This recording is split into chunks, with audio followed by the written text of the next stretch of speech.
Tuh. Dan assalamualaikum warahmatullahi wabarakatuh. Gimana kabarnya hari ini anak-anak? Baiklah, sebelum kita menginjak pada materi yang akan kita pelajari, marilah kita berdoa terlebih dahulu. Berdoa dimulai.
Terima kasih. Baiklah, kita akan memulai pelajaran. Sebelum dimulai, Bu Guru sudah menyiapkan proyektor yaitu tentang bab jinayah dan hikmahnya. Nah, sebelum kita menginjak pada materi, kalian persiapkan buku dan kertas untuk diletakkan di atas meja. Sudah ini, 3, 2, 1. Baiklah, anak-anak, sekarang materi tentang jinayah akan saya terangkan melalui presentasi. Kalian akan menyimak video yang sudah saya siapkan. Sudah siap kalian untuk memperhatikan? Ya. Nah, disimak dengan baik-baik ya. Assalamualaikum warahmatullahi wabarakatuh. Baiklah anak-anak, sebelum kita memulai pelajaran, marilah kita berdoa terlebih dahulu agar ilmu yang kita pelajari bermanfaat.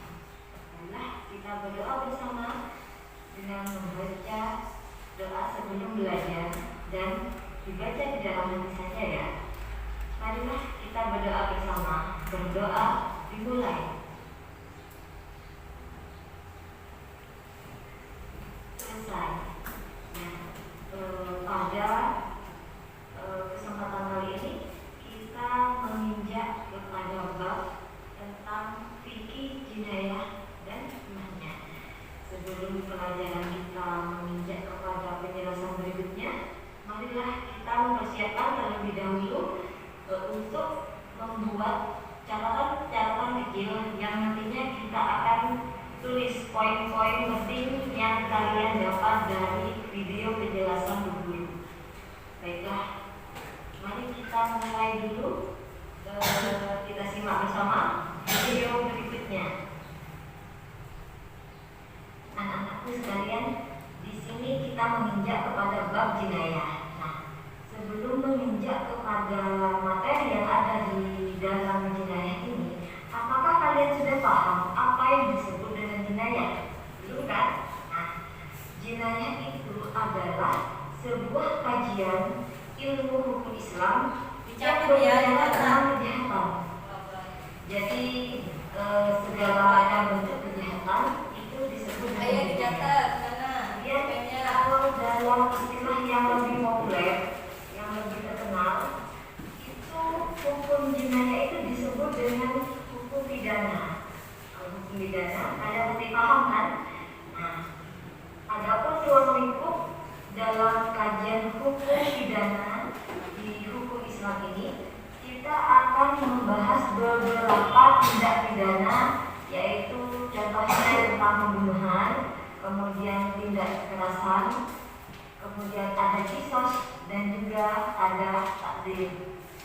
Nah, sebelum kita menginjak kepada materinya, Bu Guru akan menjelaskan tentang pembunuhan ya. Nah, kalian sudah paham kan yang dimaksud dengan pembunuhan itu apa? Pembunuhan itu adalah proses menghilangkan nyawa seseorang sehingga orang itu tidak bisa hidup lagi, otomatis mati kan? Nah, Kalau seseorang itu mati, maka di situ ada hukum-hukumnya, yaitu hukum-hukumnya itu apa? Nah, di sini dalam Islam itu disebutkan bahwasanya hukum dalam pidana yaitu hukum jihad nanti akan kita bahas dalam slide berikutnya. Baiklah, kita tunggu ya slide berikutnya. Anak-anakku sekalian, di sini kita menginjak kepada bab jinayah. Nah, sebelum menginjak kepada materi yang ada di dalam jinayah ini, apakah kalian sudah paham apa yang disebut dengan jinayah? Belum kan? Nah, jinayah itu adalah sebuah kajian ilmu hukum Islam yang berbicara tentang kejahatan. Jadi segala macam bentuk kejahatan itu disebut dengan jinayah. Kemudian kalau dalam istilah yang lebih populer, yang lebih terkenal, itu hukum jinayah itu disebut dengan hukum pidana. Kalau hukum pidana kalian pasti paham kan? Nah, adapun ruang lingkup dalam kajian hukum pidana di hukum Islam ini, kita akan membahas beberapa tindak pidana, yaitu contohnya tentang pembunuhan, kemudian tindak kekerasan, kemudian ada kisos, dan juga ada takdir. Nah, sebelum kita menginjak kepada materinya, Bu Guru akan menjelaskan tentang pembunuhan ya. Nah, kalian sudah paham kan yang dimaksud dengan pembunuhan itu apa? Pembunuhan itu adalah proses menghilangkan nyawa seseorang hingga orang itu tidak bisa hidup lagi, otomatis mati kan? Nah, kalau seseorang itu mati, maka di situ ada hukum-hukumnya, yaitu hukum-hukumnya itu apa? Nah, di sini dalam Islam itu disebutkan bahwasanya hukum dalam pidana yaitu hukum jihad nanti akan kita bahas dalam slide berikutnya. Baiklah, kita tunggu ya slide berikutnya. Nah, Sebentar. Sampai di sini apa kalian sudah paham apa tentang pembunuhan? Apa pembunuhan? Ya. Kalau jihad, apa yang dimaksud dengan jihad? Kejahatan. Apa? Ya. Nah, sedangkan kalau kita membahas tentang jinayah, beda sama jihad ya. Kalau jinayah apa? Pembunuhan. Hukum yang membahas tentang pembunuhan. Nah, oke, kita lanjut penjelasan berikutnya. Di sini ada 3 macam pembunuhan. Ditulis 3 macam pembunuhannya. Nanti akan guru tanyakan ya. Ya. menginjak kepada macam-macam pembunuhan. Macam-macam pembunuhan itu ada Dicatat dua poin-poinnya. macam. Jangan keliru. Di sini ada pembunuhan sengaja. Dalam Islam itu pembunuhan sengaja itu disebut dengan al-qatlu al-amdi, yaitu pembunuhan yang telah direncanakan dengan menggunakan alat yang mematikan, baik yang melukai atau memberatkan. Nah, di sini pembunuhan sengaja itu memang disusun, direncanakan. Jadi yang dimaksud dengan pembunuhan sengaja itu dia itu memang benar-benar ingin menghabisi nyawa orang lain. Ingat itu ya. Nah, kemudian macam pembunuhan yang kedua yaitu pembunuhan seperti sengaja, yaitu dalam Islam disebut dengan qatlul shibhu al-amdi. Nah, di sini maksudnya itu menghilangkan nyawa seseorang tanpa ada niat membunuh dan menggunakan alat yang biasanya tidak mematikan atau tidak lazim dipakai membunuh, namun menyebabkan hilangnya nyawa seseorang. Contohnya ya, misalkan kalian itu bergurau dengan teman-temannya, kemudian kalian itu tidak sengaja ketika bergurau tadi kalian menggunakan contohnya penggaris lah. Nah, ketika menggunakan penggaris atau bantal aja lah dalam contohnya ya, bantal. Nah, dalam penjelasan di sini bantal itu kan tidak bisa membunuh seseorang, iya kan? Karena sifatnya ringan dan empuk. Tapi Tapi dalam kalian tadi berinteraksi dengan temannya, kalian itu berbicara hebat, kemudian bersenda gurau. Nah, kalian tidak tahu kalau temannya itu punya riwayat sakit jantung misalkan. Nah, ada beberapa teman di situ karena dia itu terlalu bahagia, kemudian karena dia terlalu bahagia, emosinya tidak terkontrol, kemudian kalian itu mengadukannya dengan cara melempar bantal. Dengan cara melempar bantal tadi, bantalnya itu kena ke wajahnya otomatis. Nah, kemudian korban itu kaget. Nah, kaget. Dan kagetnya itu menyebabkan dia itu jantungnya terhenti. Dan yang paling tidak disengaja, jantungnya itu berhenti seketika. Dalam tanda kutip, dia itu sudah mati, meninggal. Sedangkan kalian kan tidak ada unsur kesengajaan untuk membunuh temannya tadi. Nah, itu yang disebut pembunuhan seperti sengaja. Oke, bisa dipahami kan? Nah, kemudian di sini yang ketiga, pembunuhan karena kesalahan, yaitu perbuatan seseorang tanpa bermaksud melakukan kejahatan, namun karena salah sasaran menyebabkan kematian seseorang. Nah, contohnya di sini, ketika ada teman bertamu misalkan yang ke rumahnya, di situ ada gula, kemudian ada garam, dan juga ada bungkusan kecil. Nah, mungkin secara tidak sengaja ada adik kecil yang ada di rumah kalian itu membuka serbuk kecil tadi itu dicampurkan ke gula. Mungkin karena bentuknya putih dikira susu. Nah, kemudian setelah diaduk-aduk, otomatis racun tikus tadi yang ternyata itu adalah racun tikus, kemudian diaduk di gula, otomatis dia itu tercampur. Nah, setelah tercampur, karena kalian ada tamu yang datang ke rumah, otomatis kalian itu kan memberikan minum, memberi teh. Nah, di situ kalian itu mengambil gula yang ada racun tikusnya tadi. Padahal kalian kan tidak tahu. Kalau misalkan kalian tahu kalau ada racun tikusnya, ya mungkin kan kalau tamunya nanti dikasih obat racun tikus. Nah, di situ secara tidak sengaja ada kesalahan yang sama sekali tidak direncanakan dan tidak diketahui. Akhirnya ketika pulang dari rumah kalian sejak bertamu di situ sampai di rumahnya dia itu meninggal. Nah, di situ yang disebut dengan pembunuhan karena kesalahan. Dan dalam hal-hal ini kita tunggu dulu penjelasan berikutnya. Nah, sampai di sini apa sudah paham tentang 3 macam pembunuhan? Ya.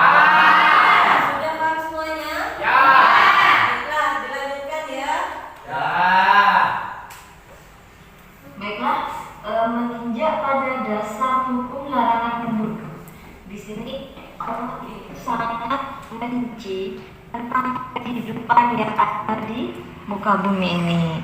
Nah, di sini ada alasannya kenapa membunuh itu dilarang oleh Allah.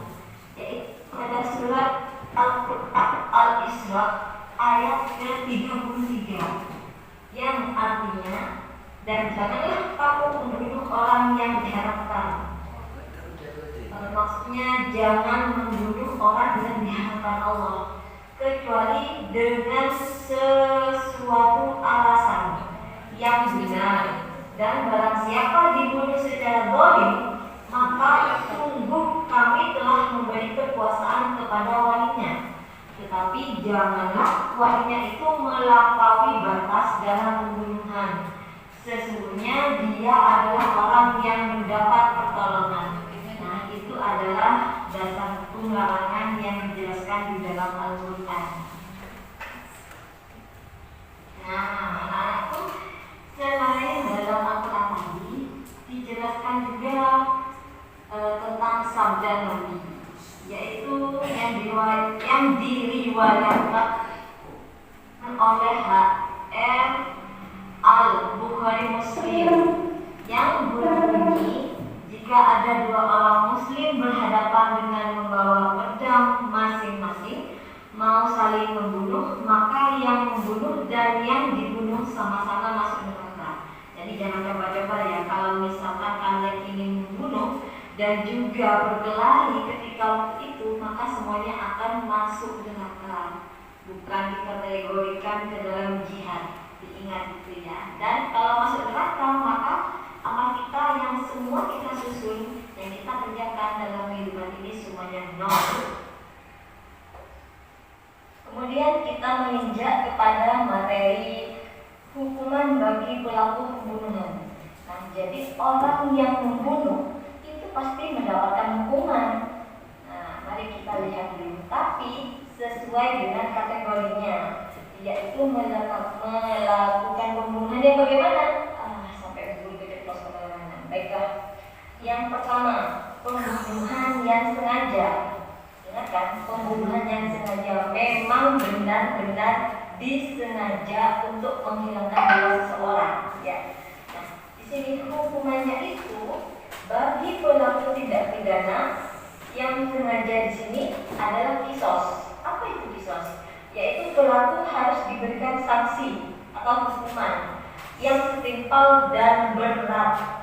Kemudian jika pelaku itu maksudnya keluarga korban itu mampu memaafkan pelaku tindak pidana pembunuhan, maka hukumannya adalah membayar sejumlah denda, yaitu diat 8 mukhaladah, diat berat ya, yang diambilkan dari harta pembunuh dan dibayarkan secara tunai kepada pihak keluarga korban. Nah, selain membayar sejumlah diat, pelaku juga diwajibkan menunaikan kifarah. Jadi jangan coba-coba untuk membunuh seseorang. Tapi kalau membunuhnya tidak apa-apa ya. Oke? Tidak akan ada sanksinya, tidak akan ada hukumannya kalau membunuh nyamuk. Tapi kalau membunuh manusia, nah apalagi menyiksa hewan itu juga ada hukumannya. Ingat-ingat, hewan kategori hewan yang dilindungi. Tapi kalau nyamuk itu kan tidak dilindungi, tidak apa-apa. Kalian matikan semua nyamuk itu tidak apa-apa sudah. Oke? Oke, paham ya? Ya. Pembunuhan seperti sengaja.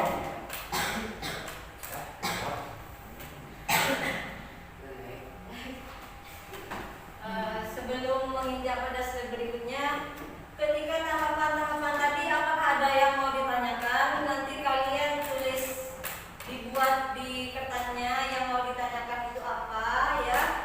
Kemudian tentang apa yang kalian tidak pahami, kalian ditulis juga. Apakah poin-poinnya juga sudah ditulis? Ya. Ya, ini masih ada trouble. Di pause dulu. Pause. Lanjut, Bu. Yang seperti sengaja tadi, yang dipukul pakai bantal tapi kemudian dia itu mati. Secara tidak sengaja dia mati karena kita itu memukulnya dengan bantal panah itu.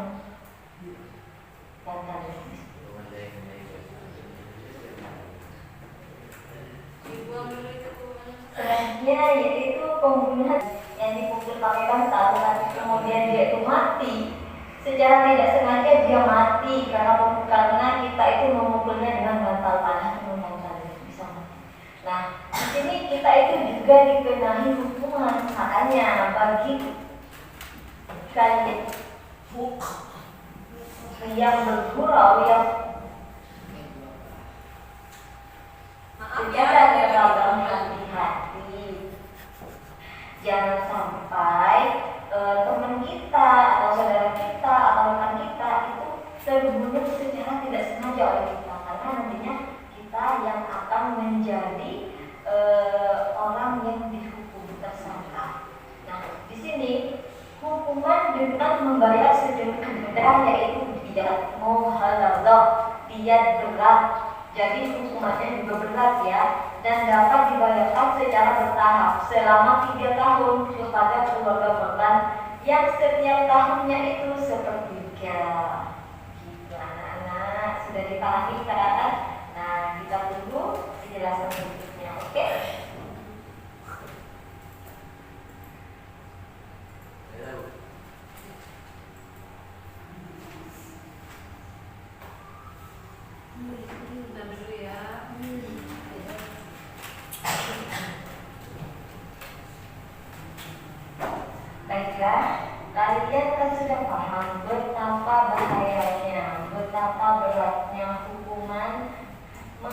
menghilangkan nyawa seseorang.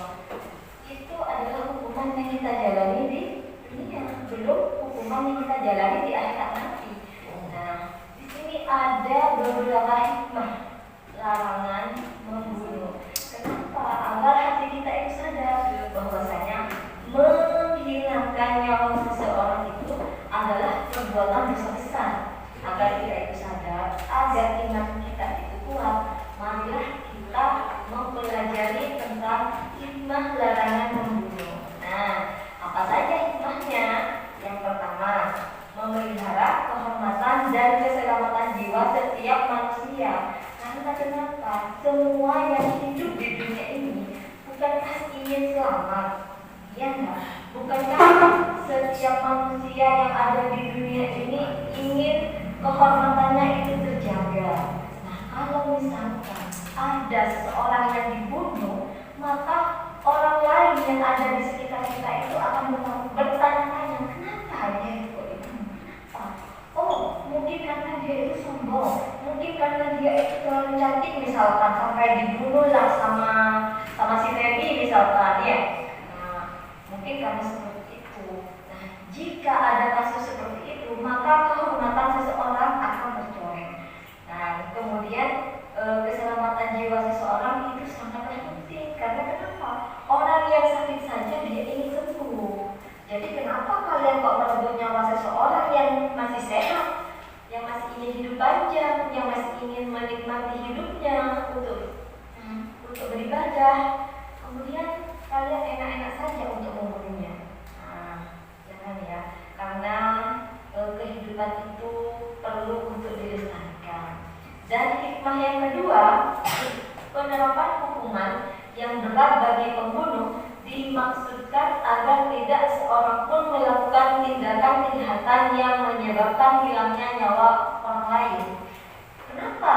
Karena kalau pembunuh itu tidak diberi hukuman yang sangat berat, maka orang-orang itu akan sewena-wena. Misalkan ada ayamnya yang bermain di halaman rumahnya, kemudian ayamnya itu nelet, ya, membuang kotoran di misalkan di teras, ya, di teras rumahnya. Maka orang yang punya rumah itu marah. Kenapa ayam ini kok membuang di sini? Akhirnya kan ayamnya itu membuang di rumahnya, di terasnya. Karena dia itu marah, akhirnya dia itu ambil pisau. Yang dibunuh bukan ayamnya, tapi orang yang punya ayam. Kenapa? Karena misalkan dalam hukum Islam atau dalam hukum negara orang yang membunuh itu tidak dihukum berat, maka akan seperti itu.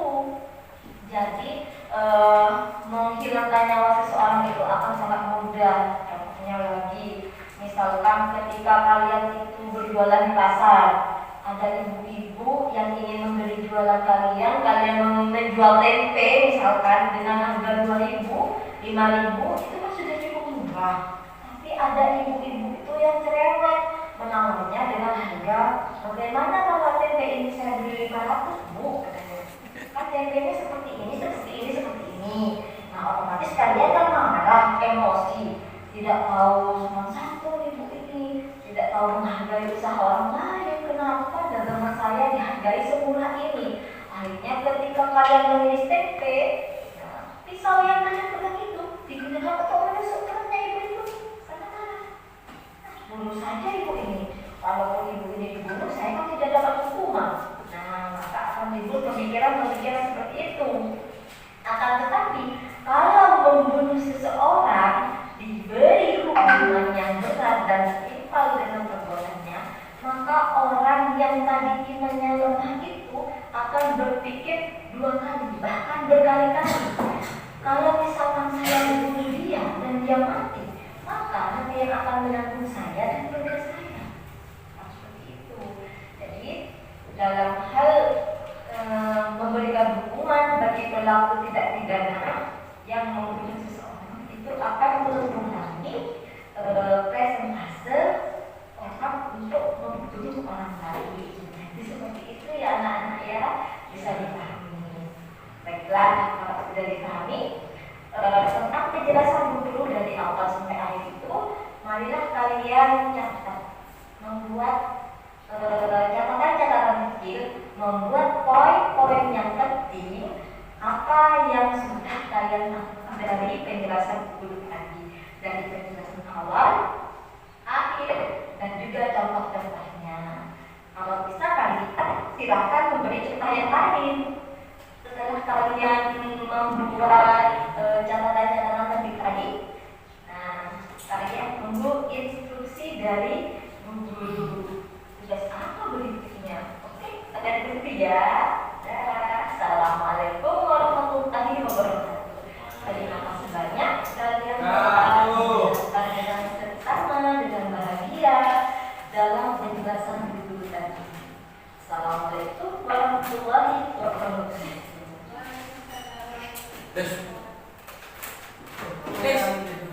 Video tadi dengan sempurna kan? Ya. Tapi ada sebuah problem ya. Jadi videonya tadi masih muter-muter, masih menunggu karena itu adalah dari sinyalnya ya. Nah, kalian ketika mendengarkan penjelasan tadi kan sudah membuat catatan kecil. Ya. Nah, sekarang Bu Guru akan menyuruh kalian untuk membuat kelompok diskusi. Diskusikan dengan teman-teman kalian yang menjadi kesulitan tadi itu apa ya. Nah, sekarang yang di sini baris ini akan saya jadikan kelompok 1, yang di sini kelompok 2, dan yang di sana kelompok 3.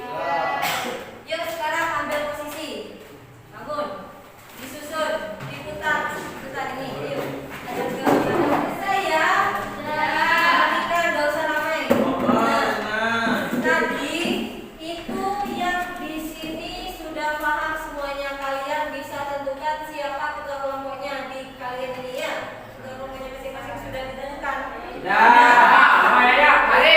Ayo kakinya turun. Yang sopan duduknya. Udah. Kalau kalian ada poin-poinnya, perhatikan guru, perhatikan. Sudah didiskusikan. Mbak ya. Nah, kalau sudah didiskusikan, silakan nomor 1 mempresentasikan di depan. Kalian simak. Ayo Mbak Rehan ke depan untuk mempresentasikan penjelasan guru tadi. Sampai di mana pemahaman kalian. Disimak semuanya, disimak. Kemudian tanyakan apa kesulitannya ya, yang mau ditanyakan silakan tanyakan. Kemudian jika ada salah satu dari kalian yang tidak maju ke depan di sini bisa menjawab, silakan menjawab. Mari Kak, menjawab. Dengarkan yang lain, disimak. Tidak boleh berbicara. Ayo dengarkan. Assalamualaikum warahmatullahi wabarakatuh. Waalaikumsalam warahmatullahi Halo. Jinayah dan hukumnya. Jinayah merupakan sebuah kajian dalam hukum Islam yang berkaitan dengan pembunuhan. Ruang lingkupnya pembunuhan ada 3: pembunuhan disengaja, pembunuhan seperti sengaja, dan pembunuhan karena kesalahan. Dasar hukum larangan pembunuhan terdapat pada Quran Surat Al-Isra ayat 33 dan hadisnya terdapat pada hadis riwayat Al-Bukhari, Muslim. Hukuman bagi pelaku pembunuhan sesuai kategorinya. Pembunuhan yang sengaja, kisos atau sanksi, hukuman yang setimpal. Namun jika keluarga korban memaafkan, maka diwajibkan membayar denda atau diat serta kifarat. Kedua, pembunuhan seperti sengaja.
menyimak dengan seksama ya. Ya. Semoga kalian bisa menerapkan dalam kehidupan sehari-hari. Amin. Tidak berbuat semena-mena karena membunuh atau bertindak kekerasan itu adalah perbuatan yang termasuk ke dalam hukum pidana. Di mana hukum pidana itu ada sesuatu yang harus ditanggung, ada hukumannya ya. Jadi kalau misalkan kalian membunuh seseorang, maka nanti masa depannya ada di mana? Di penjara. Masa depannya ada di penjara. Kalau sudah ada di penjara, maka kalian tidak akan melanjutkan masa depan yang lebih cerah. Baiklah, sekian dari saya. Assalamualaikum warahmatullahi wabarakatuh. Dan sebelum kita pulang, marilah kita berdoa terlebih dahulu. Berdoa dimulai.